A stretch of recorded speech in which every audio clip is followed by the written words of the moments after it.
a pleasure to sit down and chat with you Thank today. you, Andrew. First off, tell us a little bit about Dave. Dave is super cool. Yes, so he is. Totally not like me at all. But yeah, he's the smooth guy. He sort of comes from this retro vibe. His playlist starts with the main theme from Bullet, and goes from there. He's got this sort of '60s swagger about him. When he steps out of the car, the look on his face, I think, sells him for me. I think that shot alone was enough. Yeah, that was. I knew that was going to be Dave's intro moment, his first big moment, and I wanted to make that as iconic as I possibly could. So hopefully, I did that. Well, usually press events, I don't hear a lot of noise in the theater, but when everyone saw your face, I think there was quite a reaction. Oh, great. Yeah, Jeffrey Chernoff, at the producer of this film, at the premiere in Anaheim, he just brought me aside. He said, "Matt, boy, when Dave Clark makes that first appearance, people are really responding to that. Good job." And I was like, "Oh, thanks, man." So, what was it like working with Brad Bird? Because, I mean, I think a lot of people really respect the prestige he's brought to a lot of films. Yeah, when people find out that I've worked with him, the first thing out of their mouths is The Incredibles is the best superhero movie they've ever seen in their lives, and how was he to work with? And he's a great guy. He's a real, just down-to-earth family man. He had one of his sons there, and his wife were on set the entire time. Very casual, very relaxed, very sort of unassuming kind of guy. But here's this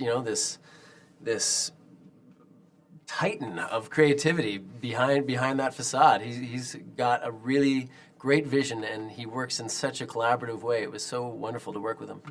Did he give you any particular direction when you were working on the scenes together? Was there anything you kind of glimpsed from what he was aiming for with the film? Yeah, well, I really did a lot of work before my audition, and I tried to bring as much of the finished character as I thought I could to the audition, and either as luck would have it or as serendipity would have it, that's basically 90% of what you see in the film. It was basically, when I got to set, Brad Bird said, "Exactly what you did in the audition.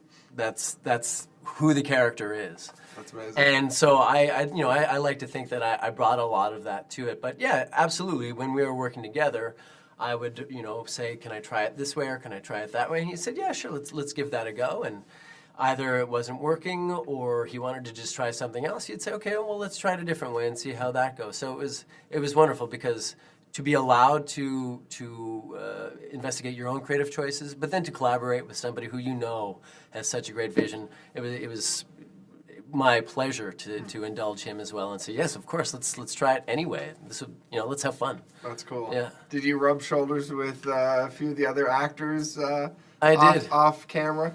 Off camera, not a whole lot. Everyone's busy, I'm sure. Yeah, everybody was, head down. This was a big, long shoot.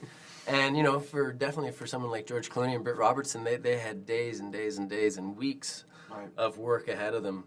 But yeah, there was, we talked quite a bit about scenes going into them.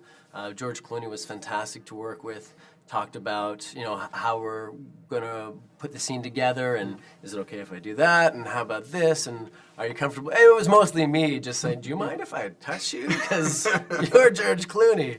But he was so down to earth. He's like, "No, of course." One of the scenes that we shot together was over his shoulder on me, so it didn't even have to be him. It could have been his stunt double, but no, he just wanted to be there for me, and that's the reality of the scene. It's the two of us in this real moment.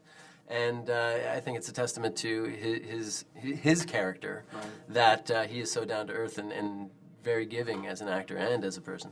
Nice. Yeah. Well, my last question is really, when you think about the future, as a kid growing up, did you have the thing that you wanted to see in the future that you really wanted to use or play with, or what were you looking forward to? Just as you asked me the question, I remember a drawing that I did, I think in grade 1, of a semi trailer on a rig, a truck, and I basically had constructed a house inside the flatbed of this truck. And the one thing that I needed to have inside this was my bed was sort of in the upper level, and I had the fireman's pole going down. That was the only way to get down. It was like stairs up, but only one way down was the fireman. So yeah, I think a good fireman's pole in the future. Nice.